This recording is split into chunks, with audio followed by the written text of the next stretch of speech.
Hey, this is Sam Vartholomeos, and you're listening to Pod Clubhouse. Pod Clubhouse.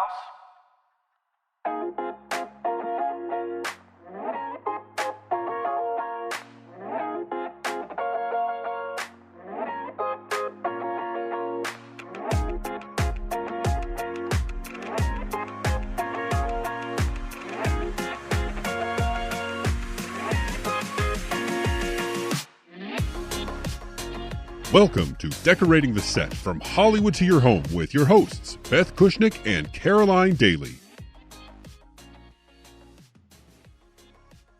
Welcome to Season 3 finale of Decorating the Set from Hollywood to your home. Hey, Beth. Hey, I can't believe we're here in Season 3 and it's our finale episode. I think I'm going to be a little emotional today.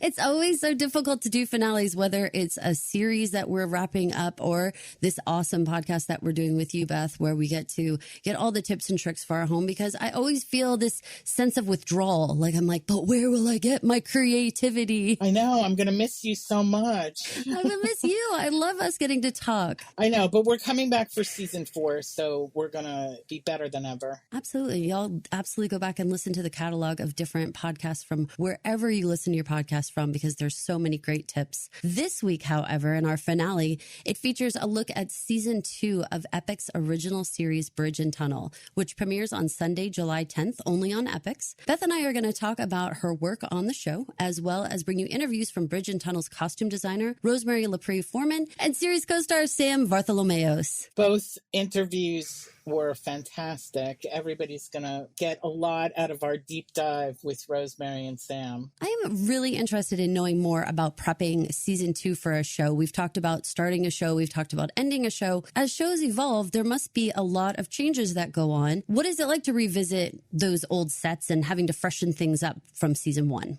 For this particular show, because COVID protocols lightened up a little bit, we did take the show on the road and we went through that tunnel and over that bridge and came to Manhattan. So we had both the task of reestablishing many sets, which we were so lucky that the exact same homeowners and location owners agreed to have us back, which I'm going to take a little credit for as a testament to much of my crew's work and how well we treated the locations to restore them. You know, we were working hard to both reestablish and to create new at the same time. These days in film and television, with especially with episodic television, you know, long gone are the days of 22 episodes a season. So that would be just, we would clean up and cover up our precious sets and walk away for a month or two and come back. But now we're all in the habit of literally packing everything up, putting it in a storage space or a trailer. There is a lot of detailed, busy work to unearth it all and reestablish it. We do that with the help of a lot of photographs and a lot of really detail-oriented set dressers. I love that, Beth. You know, that's something that even my mom does, because my kids help her do her decorating seasonally. So before she takes it down each year, she'll take a picture of all of it and they put it all away. And then she can just give that picture exactly to the kids and they can recreate it. Get those little guys involved, you guys. They can work at home too. It's true. You know, it's a very good directed task to say, look at this photograph and reproduce it. Now, for us, you know, we have certain elements that are rented. You know, that becomes another aspect of putting the whole show back together, because inevitably something is not available again. Maybe it's on another TV show or a movie. Those are the stumbling blocks you run into during prep, to literally plug back in everything that we had the season before. Once you get into the routine of it, it works really well. So in this particular show, Bridge and Tunnel, you have a period piece here. You have to actually think about the style of the time. So what was the changes in the styles that went from season 1 to season 2? And what was sort of your go-to style for season 2? Well, for season 2, it was really about creating these 2 new sets, both in New York. So they were a little, I think, grittier for sure. Even our exteriors weren't the idyllic green grass and backyard house to house scenario. I mean, we shot that, but we were kind of on the streets of the city. Mostly, I think my go-to way to portray the period was through fabric, because in this Jill and Stacy's loft, we did a lot with fabrics and kind of sectioned off walls and thought about fabrics a lot with a couple of upholstered pieces. There are some items, as you'll hear Rose talk about in terms of fashion, denim and plaid, and there are some things that immediately read the period. For me, it's certain prints of the 70s and early 80s, rattan, any kind of wicker or rattan pieces. We did a lot with plants. We did a lot with macrame. These are things that are so readily available in reproduction form now at every price point that you can have this vibe in your home easily. Absolutely. The macrame display was set up at my grocery store. So they are encouraging us all over the place to get that same look in our own home. Listeners, now we have a special treat for you guys. We have Bridge and Tunnel's costume designer Rosemary Lepre Forman, who's going to join us here for an interview. So stay tuned. Joining us today for our special Bridge and Tunnel Season 2 edition of Decorating the Set is Bridge and Tunnel's costume designer, Rosemary Lepre Forman. Rosemary, thank you so much for joining us today. How are you doing? I'm doing great. Thanks for having me. We didn't get to talk to you during Season 1. You've been with the show for both seasons. So let's do a little bit of how it all started kind of thing. Talk to us a little bit about how the costume designer helps set the tone for the show, especially a period piece like Bridge and Tunnel. I guess it started out with Eddie, the director. He gave me some ideas, trying to keep it more like late 70s, which I love anyway. I kind of spun it off that, more on the casual side. I started doing my boards, and then, him and I would just collaborate that way with every character. I just kind of wanted the clothes, if it makes any sense, to go away. Like, I didn't want it to make it so on the nose for an 80s piece. Which was really an interesting crossover of how the wardrobe and the set decoration did the same. We were tasked with portraying real characters, real life people.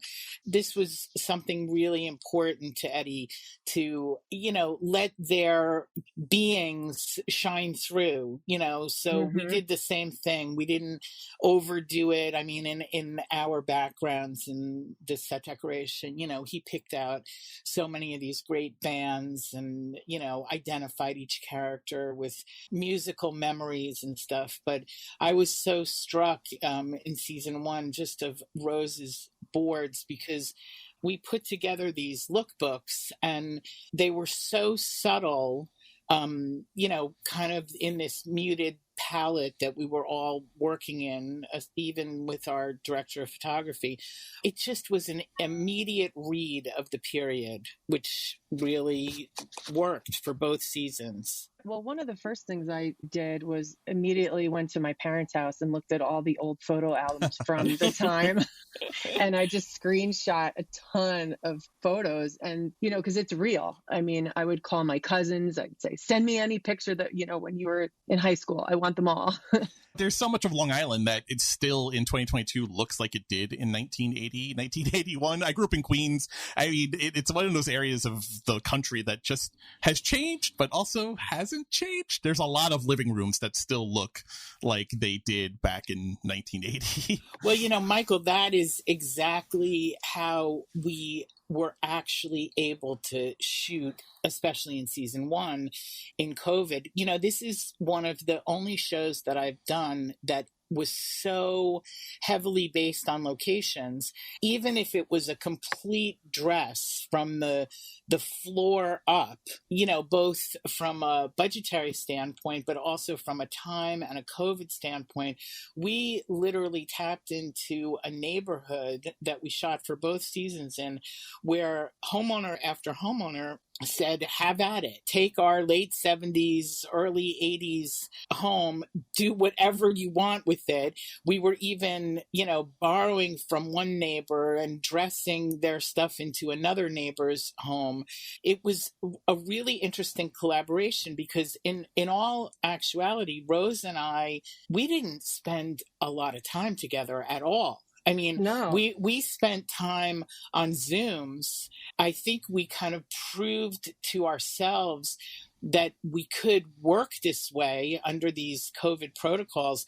Under normal circumstances, I would interact with the costume designer, with the actors, with the director, much more face to face.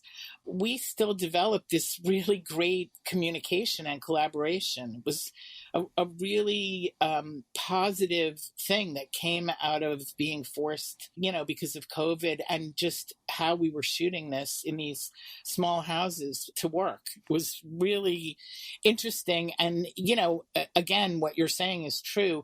Those places exist, and we just tapped into the architecture of them. A question for both of you, really. Talk about a little bit about the relationship between the costume designer and the set decorator. And is it heightened when you're doing a period show? I mean, it's one thing doing a show set in modern times where everything can look just like it looks everywhere. Talk about that relationship generally, and then also in a period show that is so specific of a time. Is that collaboration even more heightened? Does it need to be on the same page? I mean, I would think definitely, one of the things I always do is, you want to see all the rooms, you want to know what the colors are. That helps, with making sure the aesthetic all looks, combined together. And, Beth, I think we did a pretty good job with, all the bedrooms, especially, and the kitchens. I mean, I think it looked great. Yeah, I mean, I personally do find that the collaboration for me touches on, whether it's period or contemporary, a few things. You don't want to hand a costume designer a room with set decoration that fights what their concept is. So color and skin tone come into play in a very big way. But, there are even things that are considered crossover. Sometimes when characters are in bed, the sheets end up becoming the wardrobe. We could say that about some of the scenes in both seasons of this show. And, so then we do engage a lot with each other, whether it's me consulting with them or, getting extra linens so they can really put together literally an article of clothing made out of a sheet. But I believe that on the period level, the collaboration is, much, much more important. Even when in season 1, we were in the diner, to consider the whole look of the diner and then the color of the uniforms, both of our inputs kind of meld together. And, that's the way that we were able to give Eddie like a very, not monotone or monochromatic, but, like a unified look. I do think it goes back to this interesting concept of, even though we're both creating character with our work, when you're doing real people and when you're doing, I think, even younger people or a time period, what I hear so much from fans about Bridge and Tunnel is, it just like brings them back to that time period in their life. And for me, I'm, age appropriate for the exact year and time that we were working in.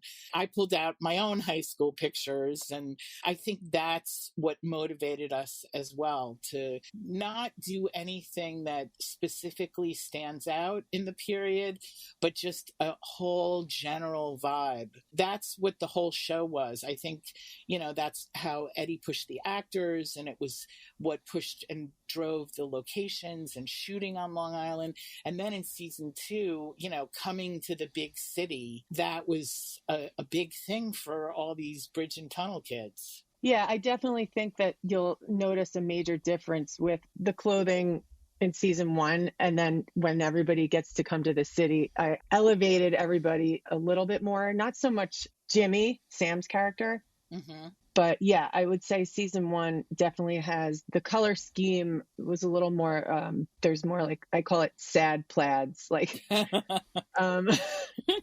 like yellows and greens and browns. And there was one movie that Eddie mentioned for Sam, Jimmy's character. It's called Breaking Away with Dennis Quaid. If you watch any of that, it's like, basically it's Jimmy. That's like his, the t-shirts and the jeans, and wore the same thing almost, every day. That was a great movie to work from. We did, I think, also in our communication on Zoom and stuff, we did get a lot of film references from Eddie, and again, musical references. Sure. And that's how we did this initial character development. And then what we found in designing these bedrooms especially is that we stuck really tightly to each character's kind of palette, and they didn't cross over. One was kind of purple and turquoise, and Jimmy's was more wood paneling and navy blue and more masculine. And that's like a real undertone of how costume design and set decoration come together and do these like layered looks of telling the story. And then to me, the other interesting part of it is this whole vibe and look is so much a part of popular culture right now. Yeah, it is. It's in many ways, it was actually easier for me to acquire period set decoration in terms of supply chain issues and what's out there and what's available during COVID. But, it's amazing both in the home decor sector and I think right in clothing, what exists in contemporary stores that vibe back to the late 70s, early 80s.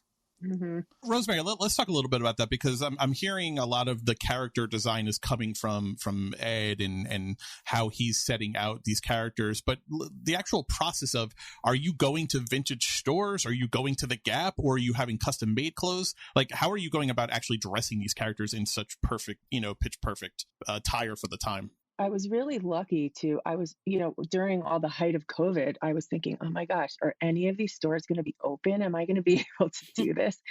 And I was so lucky to have all the vintage shops were all open. Everything was open, and everything, which I'm very proud of, is from New York. There's a couple of vintage houses that I went to in Pennsylvania. There's one in Albany, downtown, like Lower East Side. So I was able to have, and I have a bunch of contacts just from doing this for many years. And I've done 80s before. So it really was kind of reassuring that I could go to all my contacts that I saved. I even had in Albany, they have catalogs from 1975, 1980, 1979. I got all those catalogs and I was able to rent them, all the shoes. I mean, you name it, accessories are in there. So yeah, a lot of that was really nice. There was also rentals that I used. And so when you're renting a piece that you really love, you can't cut the piece. The only thing you can do is you can hem it, or you can, make it look as good as you can, because it has to be sent back to the rental costume shop. Right. You get that. You lose your deposit. Yeah. Of course, when we're in the fitting and I'm like, oh, I love this. Okay, let's cut it. Let's do this. It's a rental. No, we can't. Okay. Right. Stitch witchery, steaming Damn up it. like the hem. Yeah, exactly. And we go through that too. Like, sometimes we say, oh, if we could just paint that frame or do this. No, you can't touch it. It's No, a you rental. can't. If you had the choice to work on a period piece like this versus doing a modern show, like I know you worked on Younger, you worked on We Crashed, very set in the now shows, is there a preference for you that reflects your own style better, a more modern piece or a period piece like this? I mean, I always tend to go to the late 70s, so anything. So right in your wheelhouse then. Oh. It is. I mean, the denim of it all, and like the bell bottoms, which are coming back again because they always do. But yeah, I would say that's where I usually stand. But I do have to make costumes as well. And if I do love something that is a rental and I just realize, okay, it's not going to work if we hem it, or we can do this to make it work, I'll just have it made, which are some of the costumes I did have made in season 2 from borrowing some rentals. Tell us a few so the fans look out for them when they're watching the episodes. Okay, well, on Caitlin, who plays Jill, there's a scene in the bar when she's wearing this white blouse. That was a rental that I had to have made. Oh, I also made, there was a bunch of things made for Caitlin. I made a black dress like Audrey Hepburn wore in Breakfast at Tiffany's. So that was really fun. And there's a scene on the street in Manhattan in Tribeca where she's fighting with her roommate, Isabella, who plays Stacy. That was really fun to make that dress. And see, that's another kind of classic reference that, whether it comes from Rose or whether in her research or me and my research or Ed says, remember this, it's like instant connection to the visual. For a lot of audience members, that might be a subliminal kind of thing. But, everybody should know that in our prep time, these are the things that we deep dive into. And I think ultimately it really informs the period and makes kind of visual memories for people. They're very responsive to it. But we tend to overanalyze these things, bring the best that we can to, really support the script and the characters. It also helps to have the all-star crew that we have, whereas there was this one, speaking of making a costume, Barrett Wilbur-Weed, who plays Lizzie, is in a band called Wildfire. And we were crossboarding 6 episodes at once, which means you really have to be on your toes with reading the script and making sure okay, what's coming up on Monday or Tuesday or Wednesday, to make sure that you may need an outfit that you wouldn't need. It's just hard with the continuity. Right. So let us explain that crossboarding is when we are potentially shooting different pieces of different episodes day after day after day, because you move into a location, you have a certain actor or actress for a short amount of time. So you're, shooting one episode where something happens, and then 3 episodes later in the same room or with the same or different wardrobe. So there's a lot of issues of continuity and things come up always that, I don't know about you, Rose, but like as much as you plan for it, sometimes, it's a high demand to just realize you're going to need kind of everything for each character up front, like, prep everything because, it's so hard. because it allows your director always and your cast to jump around, like, because they have the location and so they have the set supposedly, right? And they have the actor or actress, they think, oh, well, we can just do any of the pieces at any moment. Right. Snap their fingers. The magic genie comes, right? Right. Yeah. So there's the scene where Barrett, who plays Lizzie, they're all in the dressing room. The name of their band is called Wildfire, and they're in the dressing room. And I was reading, I always reread things on the weekend just to make sure I have all my ducks in a row. And I thought, oh my gosh, I need to have this costume by Monday. And it's Saturday. And so I was like, I got to call Eddie. Called Eddie. And I said, listen, you need to buy me some time. I said, if they're in the dressing room, is it okay if Lizzie is just in her t-shirt, like they're getting dressed and they're getting ready? Because, that scene wasn't going to happen till the end of shooting. Right. And he's like, yeah, absolutely. Absolutely. No problem. I was like, okay, thank God. But now that's just not the one phone call I had to make. I had to call hair and makeup. I had to call the prop department. But everybody just works to get, it was so great to just, everyone was like, yeah, no problem. Let's just do it. Let's do it. Yeah, that makes more sense anyway. So right. And it's because our leader for both seasons is not only someone who's an experienced actor and now director, but someone who is so crew centric and so nimble at being able to say, okay, that's not going to work for you, or that's going to take too much time. I'm going to look this way. I'm going to alter my concept. I'm going to be open to anything that you bring me. 100%. Right. That was another reason that we were able to pull this off. And, whether it was a budgetary constraint or a location constraint, or like Rose is saying, a scheduling thing, there's such cognizance in Eddie of what everybody brings to the table and what our respective, crafts are, and he like pours over things. We would be allowed to just be with him and the director of photography when we were opening sets for COVID reasons, but to just open that door and have them come in, he would immediately go to my smallest little touch, the bowl of walnuts on the table with the nutcracker, or the box of buttons, or, a particular poster. That's just joyful for me. And I'm sure for you too, Rose, where, you just see him like light up and he's so happy with the results. Mm-hmm. Our crew really informed all of this stuff and these choices and made it happen together. And, our cast too, they're so great. Yes, it's like, yes. They're very, I had to also explain to Barrett, I was like, okay, look, you're not going to be wearing the major outfit yet because I'm still making it. She's like, okay, cool. So it's like just a great group of people, and we're really lucky. I really found that also, even after season 1, Rose and I have more interaction on Instagram and together and messaging each other than we were allowed to have during the show shooting. And it's the same thing with the actors. I follow all of them and they follow me, and you see that they are such good friends off screen, and they support each other and all the different jobs besides Bridge and Tunnel that they do. They're always really supportive of each other and interested. So it was just like a dream company, really. Mm-hmm.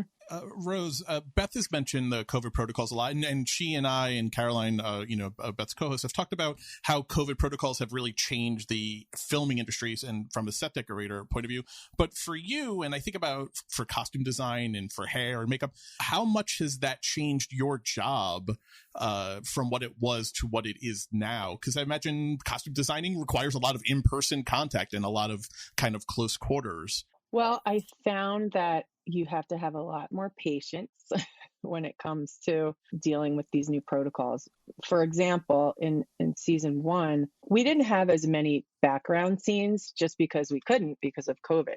But if we did, let's say there was 10 people. Originally, what we could do is you try on one outfit for somebody, and if it doesn't work because it's period clothing, you just, okay, that doesn't fit. Take the outfit off. I'll put it on someone else. Okay, you try that out. You're very quick. You got to move really fast. There's a time constraint. Everybody's waiting for you.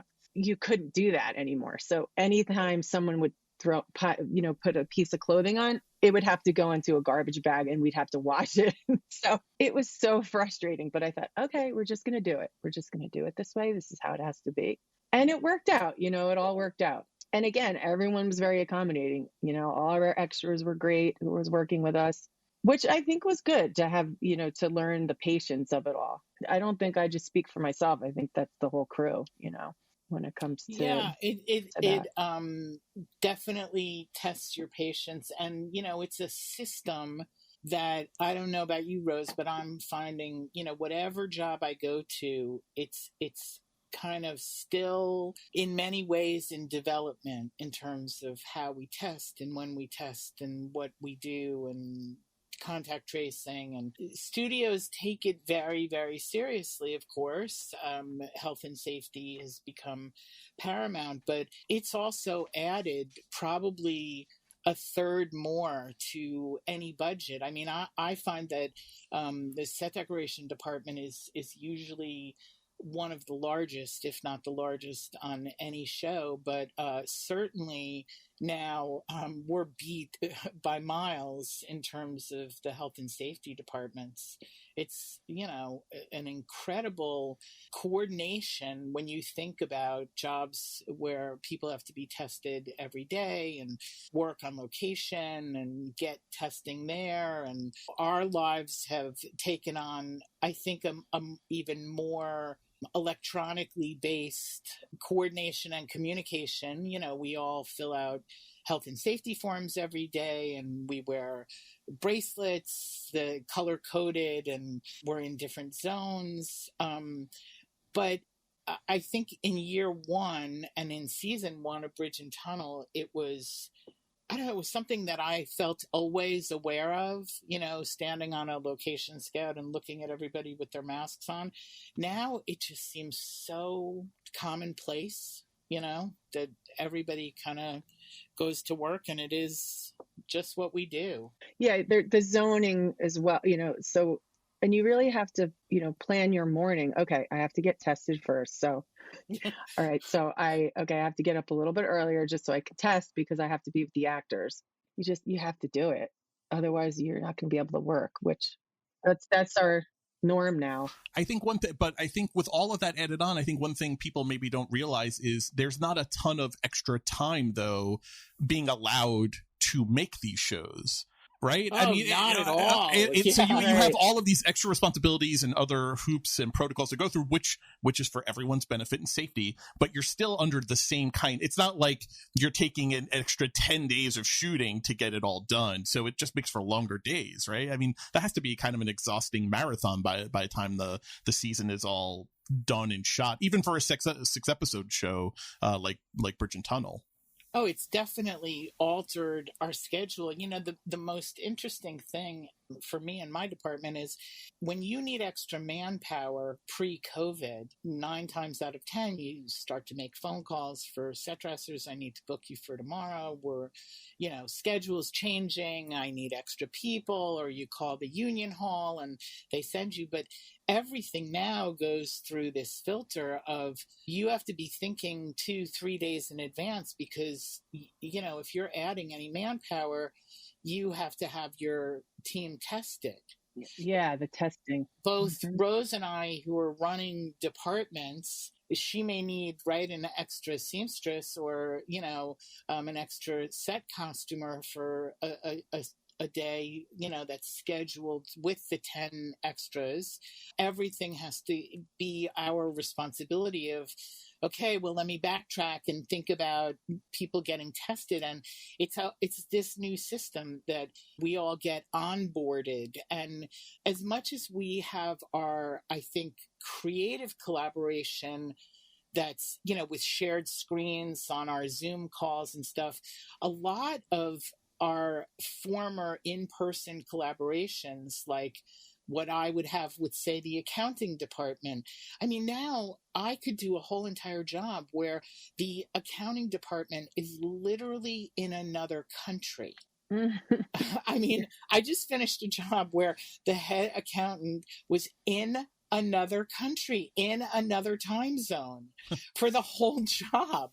As insane as it may be, and it, pushes the envelope. And, we sit in my office and talk about this a lot. Like, this is insane. I don't know. Ultimately, we say, this is the new norm. This is how we're working. And, there's certainly a demand for the entertainment. And good news is that there are tons of new stages being built in the tri-state area. The work here is plentiful. We have to do whatever we have to do, right, Rose? That's right. Rose, we're just about out of time, but before we go, I know one of the probably the major question we're going to get asked once the season premieres on July 10th is, where can I get those clothes? For people listening, what's the best suggestions for places, either specific stores or just general places for people that want to get the look? Where should they be heading? Where should they be looking? I would say Manhattan to start. And there's so many great, and not nerdy like Upper East or Upper West Side places of Manhattan. You want to be down in like Tribeca or Soho or like the Village. Nolita, north of Little Italy. There's a great little store. It's called Ritual Vintage. And this is just for women, though. The owner, her name is Stacy, and she only does women. So a lot of the clothes that, you know, I dress the girls, is a lot of them are from there. They have great jeans, great tops. It's like really fun. Also, Brooklyn has a bunch of great thrifting out in the outskirts. Right. Williamsburg as well for the guys, you know, the jeans and, you know, but, you know, you could also find Urban Outfitters if you didn't want to do some thrifting. They actually have some really good pieces that are new, but look vintage. And just like you said, everything old is new again, right? Everything old is new. Late 70s, early 80s is never far from style. So, and Rose, what kind of color really speaks to the period? The muddy colors, you know, like browns and yellows and greens. It's still kind of that, which is in all of the photos. If you look from the 80s, you know, in those plaids. I love to put the plaids on Kitty, who plays Jimmy's mom. But yeah, I would say that's more of the color scheme that I went with, even on season 2, you know, except for when, you know, the girls came to the city. I mean, you'll see there's a little bit of a change there. Yeah, there's sophistication. Right. Yeah, there's sophistication, but I didn't go too drastic with the colors because each year of the 80s, you know, some of it has stayed the same. And then it doesn't really get to more of the fluorescent stuff doesn't happen until like, you know, later on in the 80s. So right. you really that have Miami to Vice be careful. Inspired fluorescence. Yeah, that doesn't happen yet. Not on Bridge and Tunnel. And nor are we in the yet. working girl. Right. It's not working girl shoulder pad time yet either. Not working girl yet. Not maybe season like 4 or 5. You know, but yeah, we'll get there. God, I'm just thinking of my mom changing her shoes on the railroad on the way home, putting her sneakers back on with from her her heels. sneakers. Yeah, sneakers in her bag. Rose, thank you so much for your time. If people wanted to follow you on social media, is there a place that they should follow you just to keep up on what you're working on and things that you're doing? Yeah, I mean, my handle is Rose Lepre Style on Instagram. And we'll tag that in the post and it'll be up on the website when the episode goes live too. Oh, that would be great. Yeah. Thank you so much, Rose. Thank you so much. I had a great time. Thanks, Beth. I'll talk to you soon. I really appreciate it. Okay, that was really fun. Everyone listening, make sure you check out season 2 premiere of Bridge and Tunnel on Sunday, July 10th, only on EPIX. Thank you to Rosemary so much for joining us and for giving all our listeners a concept of how detailed her job is and how she brings all of our characters to life in their wardrobe and in their beautiful costumes. So speaking of characters, Beth, I know that there's a lot of change for our characters in Bridge and Tunnel. There's a lot going on with them. How do you show the maturity of these characters that move into the city through your set design and through everything that you're working on? It's just a lot of top layer of life. It's a lot of character development, thinking as I do kind of logically, you know, at their age, what would the place look like? What would their parents kind of allow them to live in? What is the socioeconomic background of the character? You know, that comes into play a lot. What would the rent be on this loft in the city? You know, and sometimes we fudge that stuff. All of that thinking and deep diving and into the character and analysis of the character comes into play when you're creating their world. What did they bring with them? What are they collecting? What's the action? Are they cooking? Are they ordering out? Do they have a bar in their loft? Is that the new hangout place? Where are they doing their work? You know, are they having all their friends over?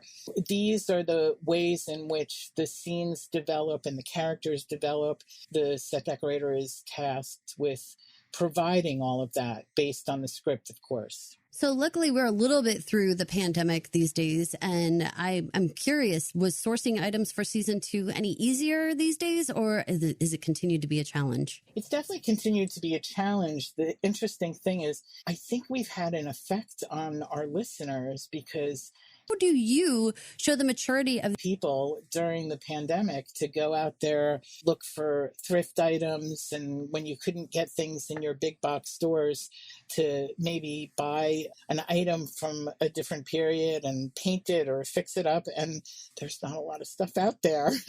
We are still kind of having the supply chain issue with newer items. Although I'm seeing that a lot of businesses have developed a kind of limited in-stock, ready to ship line. And that is something that people can look out for. A lot of websites of bigger box home decor stores, actually, when you go on the website, there's a new tab that says in stock.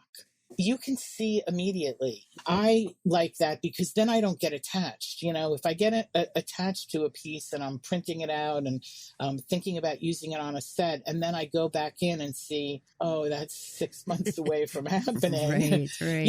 In film and television, that's not working for me. Although I'll tell you, I have one piece that is printed and sitting on my desk, and I'm just waiting for the month that it finally comes in. And no matter what job I'm on, at that time, I am buying that piece of furniture. I love it. You're like, it's going to make it That's work it. for It's sure. going to make it on one of Beth Kushnick's sets somewhere. That's what's kind of the new and updated scenarios going on in home decor. The industry has embraced this need, which is still COVID-based, and they have adopted ways and means to get people things quicker. That's helpful. Of course, this particular period, 70s and even 80s, since it's so hip, it is kind of available, at some stores that you wouldn't normally think of. And then we still tapped in to people who reach out to me. I have one listener and follower who had a lot of things from the period, and she contacted me, and we went and purchased directly from her. Wow, what an amazing connection made. It That's awesome. was an incredible connection. People know that I'm always looking for things. I've been getting a lot of great artwork from artists asking me to take a look at their portfolios and consider using their pieces. And I'm open to anything, open to seeing anything. It goes back to the thing we've been talking about in all of our seasons about your relationships with people and hanging on to them, because you can never know when there's going to be a connection made and you're gonna hook up and then finally be able to use some of those pieces. So that's amazing. It's true. Right now I am working on a show. I went to my go-to, John Koch, and we're kind of back at it, conceiving and finding things, unusual things. That's the joy of all of this. That's kind of what keeps me enthused and excited, and the same for him. We're in that highly charged creative process right now. It's so great. I know that you've made a lot of relationships on Bridge and Tunnel with the crew and the other departments. So today we have the incredible pleasure of having one of Bridge and Tunnel's co-stars, Sam Vartholomeos, who plays Jimmy, and he brings to us really the essence of the boy who grew up on Long Island. His father is played by Ed Burns in the show. He tells us about being cast and directed by Ed Burns, and Sam is a great actor and a great asset. I think Sam brilliantly captures the character of Jimmy in Bridge and Tunnel. Joining us today for our special Bridge and Tunnel Season 2 edition of Decorating the Set is Bridge and Tunnel's co-star, Sam Vartholomeos. Sam, thank you so much for joining us today. How are you doing? Thank you for having me. You're spot on the last name. I've been doing a vocal warm-up all day for it, so... I love it. My son heard me early this morning saying your last name. He's like, "What are you doing?" And He's I was like, "Is that a disease? What is that?" Yeah. I was like, It starts with a V. yeah. Yeah. Nothing's ever good when it starts with a V. Sam. We're so happy to have you. Thank you for having me, guys. Truly. We didn't get to speak to you during the season 1 of the show, so let's go back in time a little bit. Talk to us a little bit, your audition process. How did you come to be on Bridge and Tunnel? How did you become Jimmy Farrell? Everything about Bridge and Tunnel on my end was in the heat of the pandemic. You know, the industry was kind of starting again, so everything was on tape. And this was actually my first over Zoom audition. Every other job I'd gone out for was over a tape. You send it out sort of into the universe and you never hear back from it. But this was with Mary Beth Fox, our casting director. This was actually all over Zoom, which was kind of refreshing to get a little feedback. So after the first round, I auditioned for Jimmy, and they were like, you know what, we want you to come in for PAGS. So I read for PAGS. They were like, all right, take everything you did with PAGS and bring it to Jimmy. I said, okay. And I guess they liked it, and had another session with Ed. Finally met Ed. Oddly enough, in the email it said written, directed, produced by Edward F. Burns. And I said, okay, who the hell is Edward F. Burns? Right. And I get into the Zoom, and it's Ed Burns. Yeah. And I was like, oh, this is the guy. Where did the F come from? So it was really funny. And then it was Eddie immediately, right? And then it was Eddie. Yeah. He was like, call me Eddie. I'm like, you got it. We had a great Zoom session, and did it a bunch of different times, and we found out. He asked me where I'm from. He's like, you're a New Yorker. I said, yeah. He's like, where are you at? And I said, I'm in Astoria. He says, no shit, my old man grew up in Astoria. I'm like, oh, no way. He's like, where are you? I said, I'm on 30th and 42nd. He's like, my dad grew up on 43rd, right by St. Joe's. And then, of course, right on cue, the freaking bells go off. Yeah. At 1 p.m. And I'm like, literally right here. So it was really like, it was crazy how our worlds kind of came together there. Meant to be. Really, seriously. And then, found out, I think that was a Monday, and I was sweating it all week. Hadn't heard back. And then Friday night, I got the news. So it was pretty incredible. Beyond just pandemic times and every actor's looking for a job, was there something in particular that drew you to the part or drew you to the show that, especially as a New Yorker, was there anything there? Yeah, I think that was it right there. It was pretty funny. I think, a few months into the pandemic, I was talking with an actor friend of mine, and she was like, what would be next for you? Like, what do you want? I said, honestly, I would love to be in a New York project, hopefully like a series regular, but a true like New York project. And I don't know if anybody believes in, manifesting, throwing things out into the universe, but it really, I'm getting a little choked up.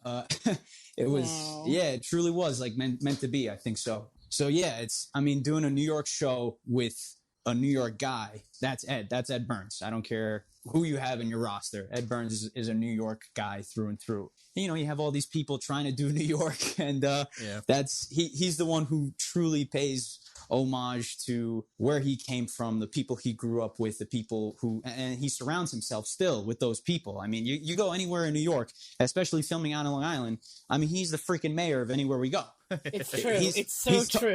Beth, come on. Like you can't walk down the street. I had been on the Zoom with him so many times before we actually met on the Tech Scout, which is, for season 1, which is so weird because it's a lot of prep time in the height of COVID. No one came together. Everybody worked from home. I felt like I knew him so well because we shared so much interaction. But that first day, I mean, you can't even be out on the street without people driving their cars by, screaming out the window, and he acts like he knows everybody, and he probably does, But he just gives you that kind of connection, reassurance. It's just part of his manner, which is incredible. The best New Yorkers know how to point and go, "Hey, how's your mom? How's your and they no fucking idea who you are. They don't know, but hey, how's your sister doing? Exactly.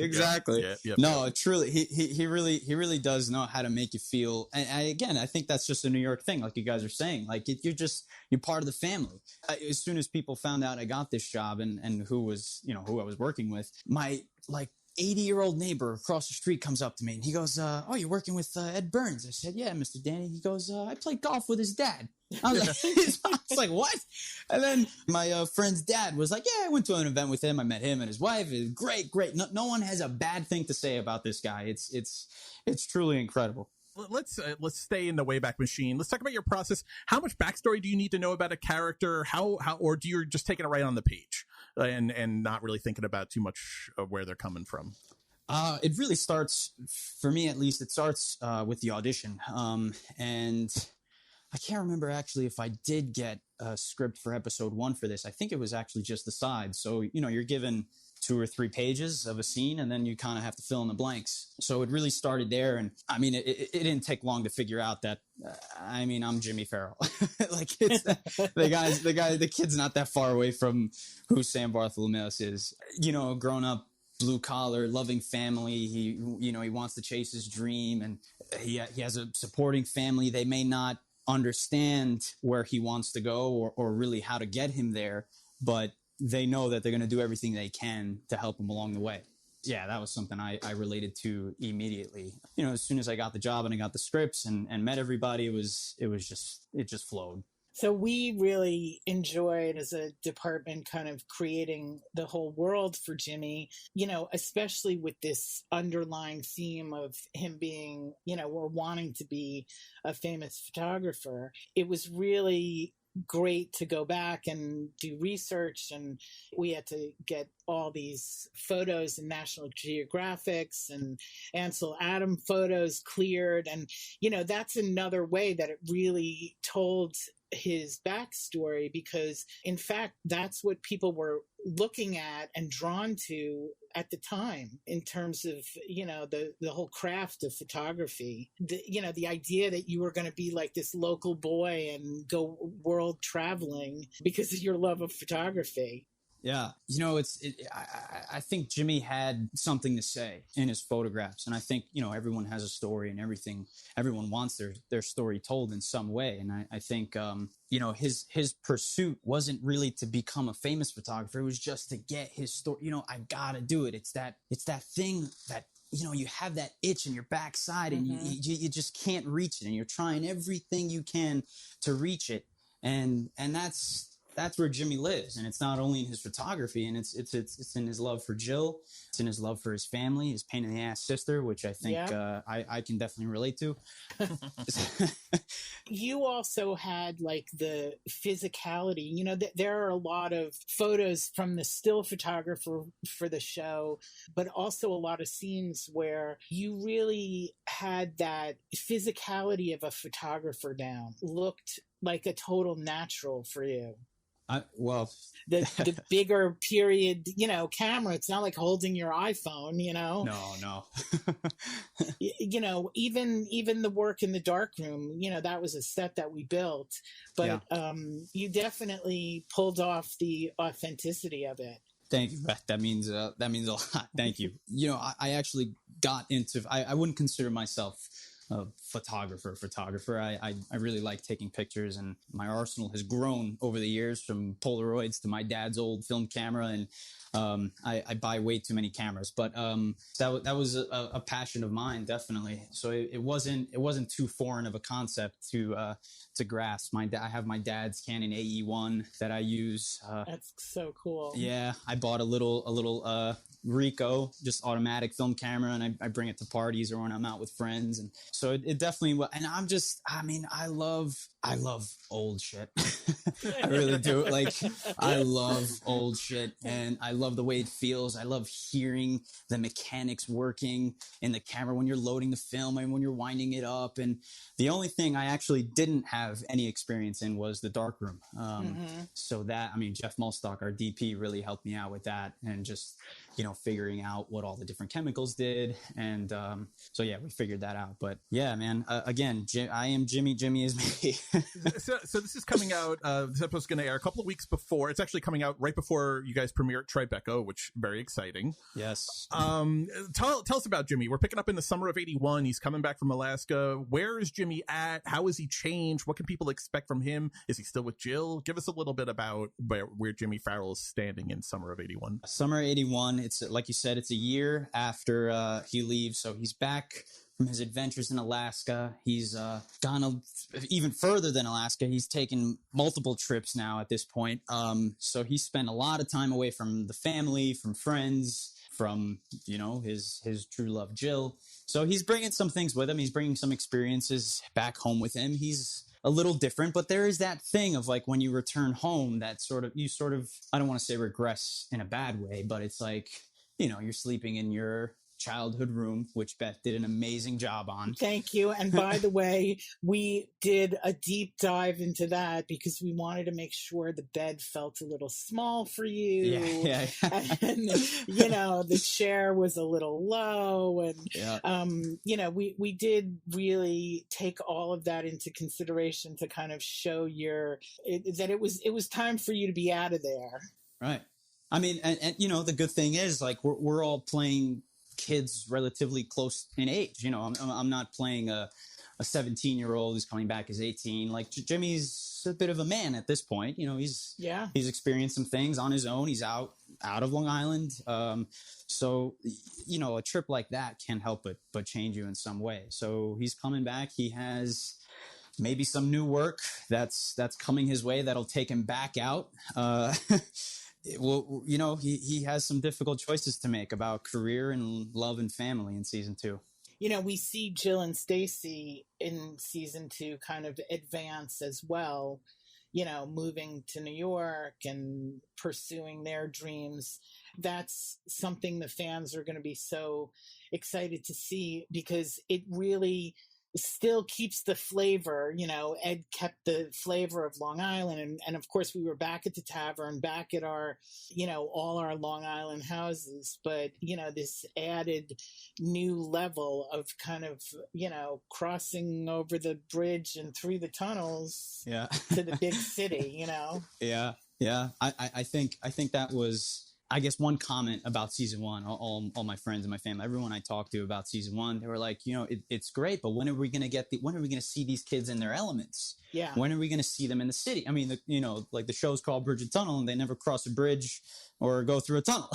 Well, not in the height of COVID, which was season 1, Exactly. Yeah. And that's, that's what you kind of have to explain to them. And I really think season 2, Ed did a great job of getting everyone's storylines through. They made him, he made them clear. We're finally through this hump of COVID, I think. And, and we could tell the story the way Ed wanted to. It really was, I think, what season 1 wanted to be, but we could make it happen with the amount of episodes we got. And that was another thing too. People were like, it just got started. And now, I got to wait a year or two.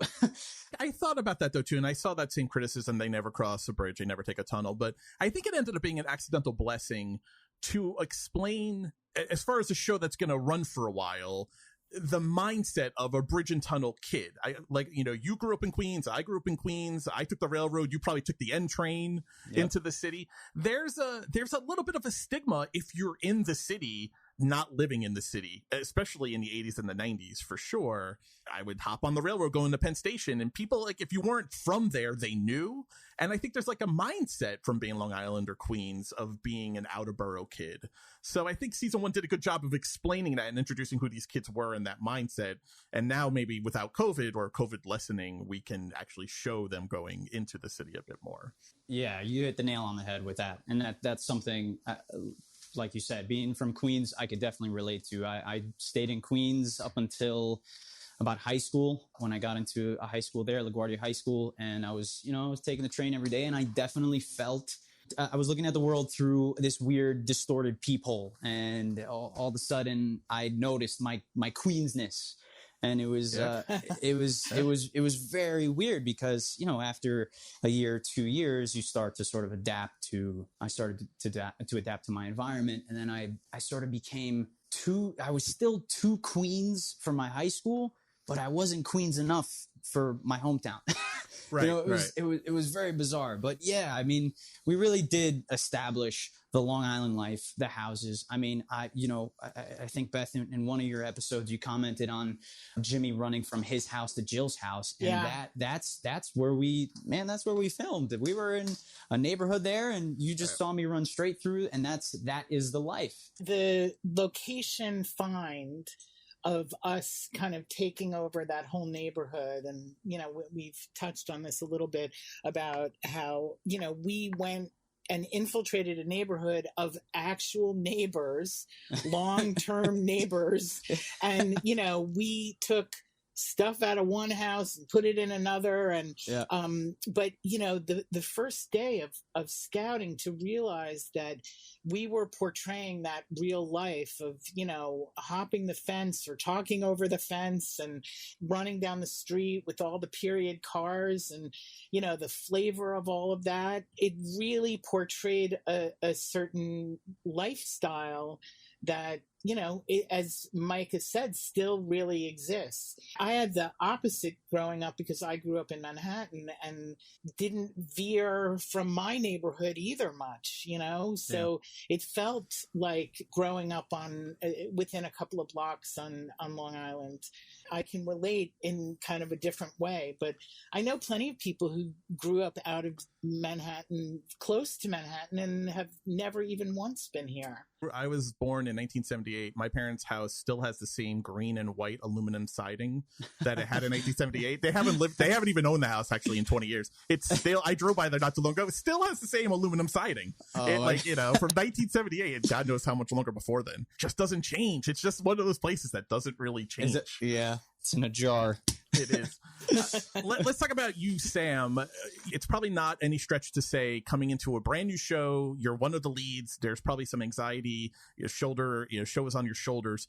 Tell us about the difference coming back for season 2, where all of you returning to make the new season. What was the vibe like getting the band back together to do the new season? Was it very different? Was it more anxiety, less?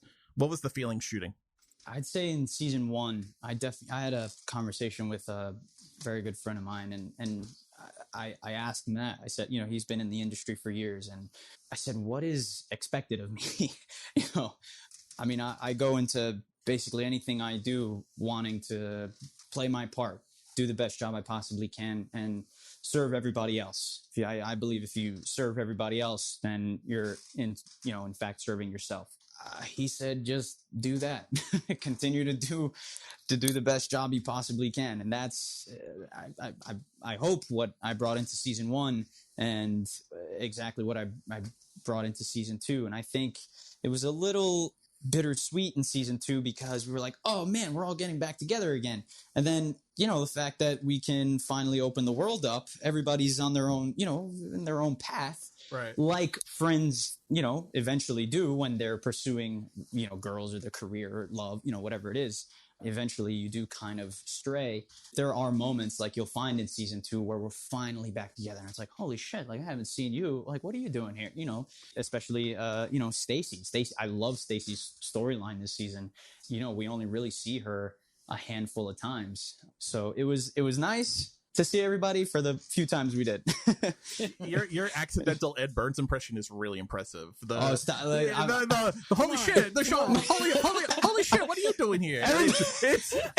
You're like, put me in Valley Stream in such a way. Holy shit. Everyone, if you have a chance, you have to ask everyone to do the whole cast to just give their Ed Burns impression.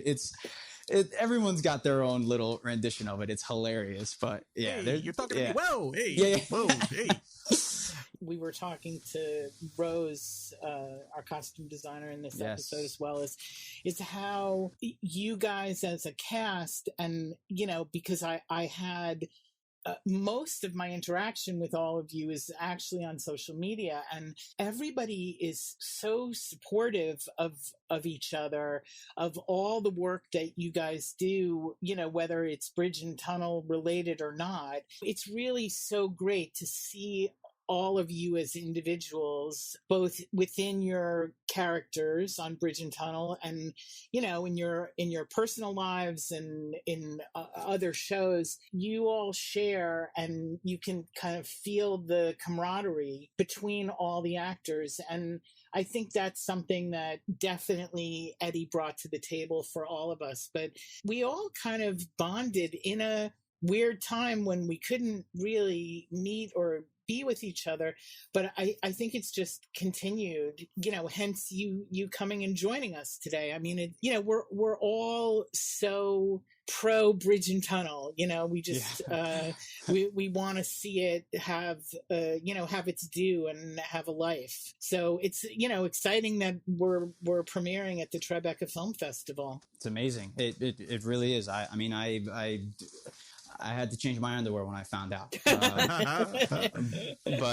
Yeah, I mean, if you think about it, it was, the only interactions, at least I had, were with, my little safe group of people, and, it was my family and, maybe two friends, and we'd always meet outside, and it was very much like Bridge and Tunnel season 1, where we were just at the park, hanging out. And then to be in this environment where you're not only around other people, but especially in terms of the cast, like we're all around the same age. And I mean, we were locked down in that, what was it? It was a Hampton Inn in Rockville Center. I mean, we locked that hotel down, I mean, that's where our production offices were. Yeah. That's where we would get COVID tested in the parking lot there. Yep. It was on the way to our main neighborhood of our houses and location. It was almost like living on location, but we still didn't really get to see each other. I'm just really thrilled that, I got to develop all of your characters' backstories with the work, and that we all kind of came to know each other from afar. Yeah, and Beth, I mean, really, honestly, like walking into Jimmy's room, I really thought I was walking into a room that I would make myself, like in the 80s. Like you had Led Zeppelin, you had Jimmy Page right up there, okay? And then you had all the National Geographics right by his desk, which I do that with my Polaroids. My Polaroids just flood my desk. On that thick cork board. And I remember I was getting ready for a date night, I think, with Jill, and I was by my dresser and just seeing all the little aftershave and the deodorants, and I'm like, oh my God, like my grandfather still has those deodorants, in his house. Well, I'll tell you a tip that everyone will love, this little Easter egg. When you're looking for period product to dress on set, sometimes you tap into prop houses in LA that, feature that kind of stuff, or you get graphics to make labels and stuff. But in this case, I found that the local dollar store in Long Island was, my go-to source for all that stuff, because they had the stuff that it felt the same vibe. Really? So yeah. That's where I shopped, like that whole top layer of life, at the dollar store. Not that everything was still $1, but it really worked out. I love that stuff. That's what I live for, filling those drawers and that top layer of life.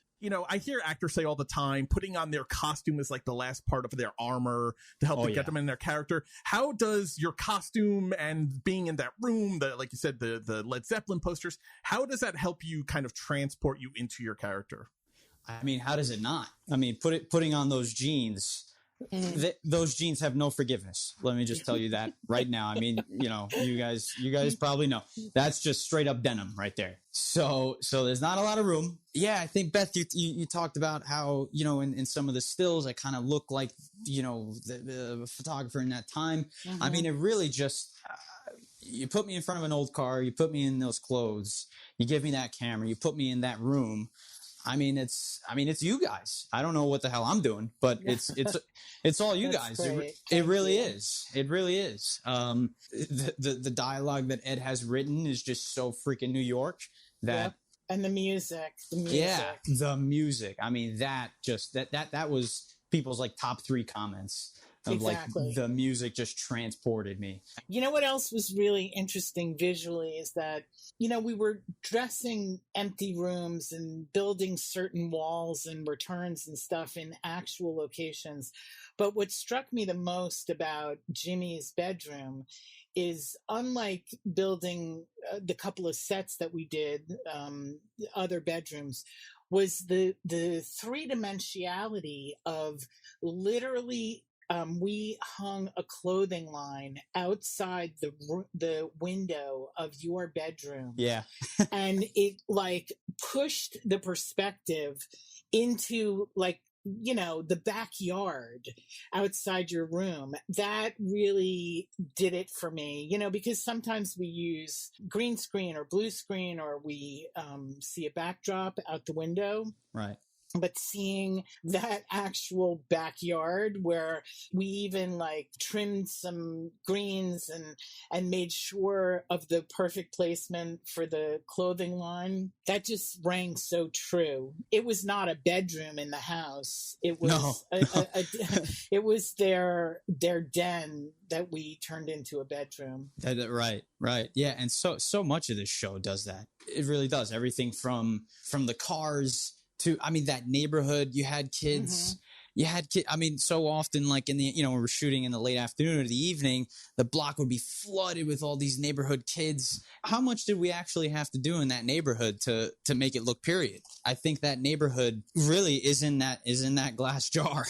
It is, you know, I mean, I'll tell you the interestingly enough, the hardest thing to come by on a certain level was the outdoor furniture, you know, because that is something that has changed, but highly coveted, to the point where, yes, Target or, you know, other big box stores recreate these, you know, period looking umbrellas and, you know, the chairs that have the table already attached to it, you know, those rocking swings that are on a stable stand.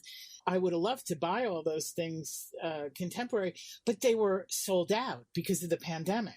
You know, because everybody was living outdoors. So all the outdoor furniture for the whole block and for everybody's backyard, that was my hardest thing to find.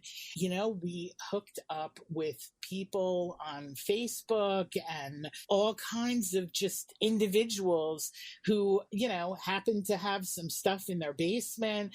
This was like you know, like made it even more of like a family project. You know, people were into it. You know, it gave the neighbors something to do. Hey, I've got a perfect beach chair for you. Right. You know, right. Or listen, my niece wants to be an actress. Let's put her in the background. You know. Exactly. But Beth, I love that. I just want to take a snippet of what you said before about being in the pandemic and everybody living outside. It sounds like the beginning of like a post-apocalyptic movie. Right? And we're hunting squirrels, and we're and I'm hunting Set Decoration. Yeah. Sponsored by Budweiser in a metal bucket. You know. Right. But honestly, those umbrellas though from the 80s, those patio umbrellas, those things could withstand nuclear blasts. That like polyurethane material was like the heaviest thing ever. We're getting a hurricane on the island today. It's okay. I got the umbrella. Right. We're good. Just tilt it. It's gonna be good. Tilt it towards the wind. We'll be all right. Bring it to the wind. We're good. Right? I'm doing burgers over here, so it's. We asked Ed this last year, and so I have to ask you: are you Team Clash or Team Styx? I remember this was a big controversy from season 1. Yeah. Or the right answer, Billy Joel. I mean, for me, I think that's always the right answer. But you know, I mean, you know, I won't say who, but there's someone in the cast who does not like Billy Joel, and I will let her. I'll give you a little hint. I will let her be the one to tell you if you ever have her on the podcast. I don't know who you're having, but there is one person who doesn't like Billy Joel. Billy Joel is my Lord and Savior, but that's where I'll leave that. All right. It better not be Caitlin. You're gonna break my heart if it is. I will neither confirm nor deny that. Yeah.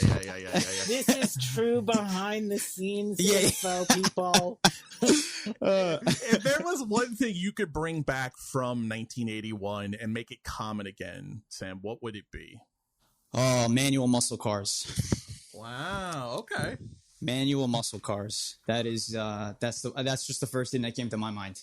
Like a late 70s GTO, something like Exactly. that. Exactly. I mean, I drive stick. I miss them, man. I really do. I'm a big car guy, and you'll definitely see that in season 2. But that's the one thing I'd bring back, man. We gotta get more analog. That's all I want. Driving stick in a story is a brave man's game. Listen, my left ass cheek is on fire 24/7. I am disproportionate at this point. I love it. He's got clutch foot. That's so funny. Sam, we're just about out of time with you. If people wanted to follow you on social media, where should they go check you out to keep up on all things Sam? On all things Sam, it's everything is at Sam Vartholomeos. So that's spell it for us. Yeah, I'll give so it's SAM and then VARTHOLOMEOS. And we will have a link to that too, in case people aren't great spellers. We'll put a link to it also in the notes for the show. And also. You will love following Sam. He gives up a lot of himself, and it's not just about the food. To a fault. No, I love it. To a fault. It cheers me. And stay tuned. Sam and I are going to start a new podcast, Queens Boys Driving Around. We're just I love that. Oh my God. Yeah. Jerry Seinfeld's got to have all the fun? No. We're going to supplant Seinfeld. Queens Boys in cars getting cannolis. That's what I say. Yeah, cannolis and bagels in cars. I love it. Let's do it. I love it. Sam, thank you so much for your time. Everyone, make sure you go check out season 2 of Bridget Tunnel, which premieres on Sunday, July 10th, only on EPIX. Good luck at Tribeca. I'm so excited. This is going to come out just a couple days before you guys go to Tribeca and premiere. So have the best time ever. Soak it up. Thank you so much. Awesome. Sam. Yeah. Thank you guys for having me again. This was the best. Thank you. Sam, thank you so much for joining us. It was a pleasure having you on Decorating the Set. We also want to say a big thank you to EPIX PR for helping us coordinate all of our schedules and get Rosemary and Sam on the show today. It was fantastic, and it was a pleasure to work with you guys. Beth, as we move forward, you're going to get Bridge and Tunnel at Tribeca. How amazing is that? Yes, we're all looking forward to an in-person get-together as the Tribeca Film Festival premieres season 2 of Bridge and Tunnel with a Q&A to follow with all of the co-stars and Ed Burns. It's going to be a great event. Beth, are they offering virtual passes this year? Do you know? I believe they are. So listeners, if you guys were interested in checking out that panel, you can watch it from home with your Tribeca virtual pass. Beth, I can't believe we're already wrapping up season 3. This has been an amazing episode and an amazing season. I'm so happy that we're bringing more guests to our listeners and being able to answer more of their questions. And we're going to continue to do that in season 4. It's been a total pleasure, and I am so happy to continue to hear from fans. Please DM me, send me pictures, send me questions. You can reach me both on Twitter and on Instagram at Beth Kushnick. As Carolyn said, go back and listen to our earlier episodes. Next season, we're going to bring you more about decorating sets, both on TV shows and films, as well as all kinds of projects for your home. Thank you guys so much for listening. And don't forget to rate, review, and subscribe to Decorating the Set from Hollywood to Your Home at Apple Podcasts, Spotify Podcasts, or wherever you listen to your podcasts. Please leave a 5-star review. It helps a lot in promotion of the show. 5 stars, people. Thanks for listening. Decorating the Set from Hollywood to Your Home is an original Pod Clubhouse production. Recorded, edited, and produced at Pod Clubhouse Studios. For more information, please visit us online at podclubhouse.com. Don't forget to rate, review, and subscribe to Decorating the Set at Apple Podcasts or wherever you listen to podcasts. Thank you for listening.